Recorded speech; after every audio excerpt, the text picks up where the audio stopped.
akkam jirtu nageenyi keessan badhaadha nageenyi koo qilleensarraa isin haa ga'u jecha ani artist Hussein Amaanooti har'a gama tiktookaraa kanaan wanti jechuu barbaadu tokkotu jira innis maali yoo jettan qalbifadhaatiin sirriitti dhaggeeffadhaadha hawwisoo jechuun maal jechuudha baandii jechuun maal jechuudha kan jedhu kanarratti hamma beekumsa kootii hamma ogummaa kootii irraa waan tokko isiniif hubannoo ta'a jedhee kan yaade isiniif qooduu barbaadeeti.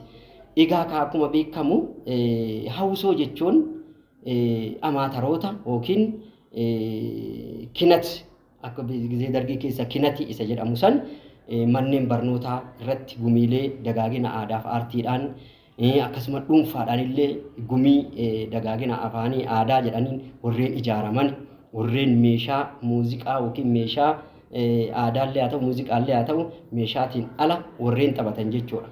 Karaa biraatiin gara biraatiin immoo hawwisoon akka sadarkaa aanaatti gurmaa'u jira.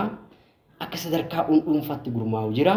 Hawwisoon sun meeshaa aadaa akka maasiinqoo, akka kiraaraa, akka ululleedhaa, akka dibbee aadaa warreen qabanii kanaan aartii isaanii keessa galanii hojjetan hawwisoo jedhamu. Hawwisoo jedhamanii ittiin waamaman jechuudha. Akkuma beekamu immoo karaa biraatiin baandii jechuun maal jechuudha? Baandii jechuun baandiin sadarkaa sadi qaba jechuudha. Baandii sadarkaa sadi qaba. Miini baandii isa jedhamu jira. Miini baandii jechuun baandii gadaanaa jechuudha. Sadarkaa gadaanaa yookiin sadarkaa sadaffaa kan ta'e jechuudha. Isa jechuun kan akkamiiti tokkoffaa kiiboordii tokko yookiin orgaanii tokko kan qabu meeshaa jabanaa keessaa jechuudha. Meeshaa jabanaa keessaa kiiboordii tokko kan qabu yookiin immoo kiiboordii tokkoof saaksii tokko meeshaa afuuraa tokko kan qabu yookiin immoo kiiboordii tokko saaksii tokko beezii tokko kan qabu kunniin immoo dibbee tokko kan qabu baandii sadarkaa gadaanaa jedhama.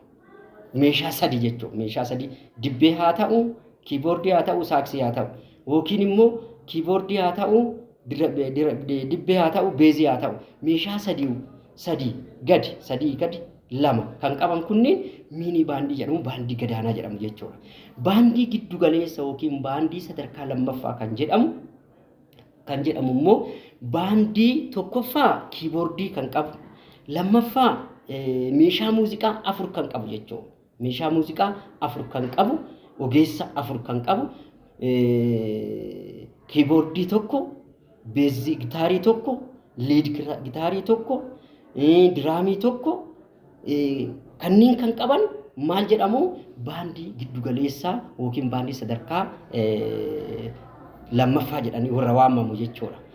Karaa biraatiin immoo baandii sadarkaa tokkoffaa baandii olaanaa kan jedhameetiin waamamu immoo tokkoffaa meeshaa muuziqaa 8 kan qabuuf 8 jechuudha. Meeshaa muuziqaa 8 kan qabuuf ogeessa 8 ogeessa muuxannoo gahaa qaban weellistoota muuxannoo gahaa qaban shubbistoota muuxannoo gahaa qaban ogeessa koordineetara isaan godhu gahaa kan qaban kunniin immoo baandii sadarkaa tokkoffaa warra jedhamanii waamameedha.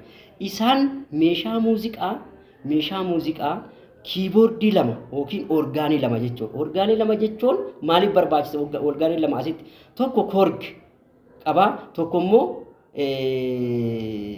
laayifii kan ittiin taphatu jechuudha. Laayifii jechuun meeloodiiwwan kan ittiin qabatu jechuudha. Kiiboordii lama kan qabu jechuudha. Lammaffaa beez gitaara, sadaffaa arfaffaa liid gitaara jechuudha.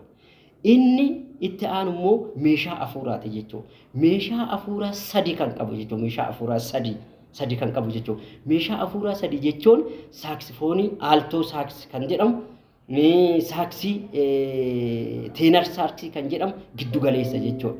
Giddugaleessa kan qabu jechuudha. Itti aansee immoo tiraampet jedhama. Meeshaa afuuraa qal'aa kan baasu jechuudha. Tiraampeti kana kan qabu waliigalatti meeqa ta'a? 7 ta'u jechuudha. 7 ta'u. Itti aansee immoo diraamii kan qabu jechuudha. Diraamiin kun akoostikii ta'uu danda'a, kan elektirooksii ta'uu danda'a. Diraamii hammayyaa kana kan qabu walumaa galatti meeshaa 8 kan qabu bifa kanaan saawundii sadarkaa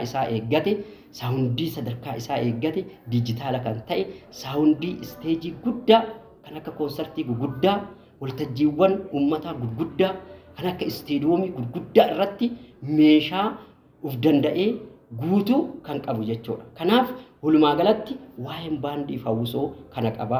Baandii jechuun sadarkaa sadii qaba. Sadarkaa sadii isaa gadi kan jiru immoo hawwisoo jedhama waan ta'eef kana akkasitti akka hubattan barbaada. Walumaa galatti waa'een baandii fi waa'een hawwisoo sirriitti ogeessi beeka waan ta'eef kan hir'ise itti guutuu danda'a jechuudha. Karaa biraatiin immoo yeroo biraa waa'ee diraamaa, waa'ee sululukii, waa'ee tiyaatiraa qabadhee gabaabduu isin ibsu kan isin ibsu ta'a. Kanaaf waraabulaa deebanaa ka'anii dhadhe immoo warri beektan itti guutaa.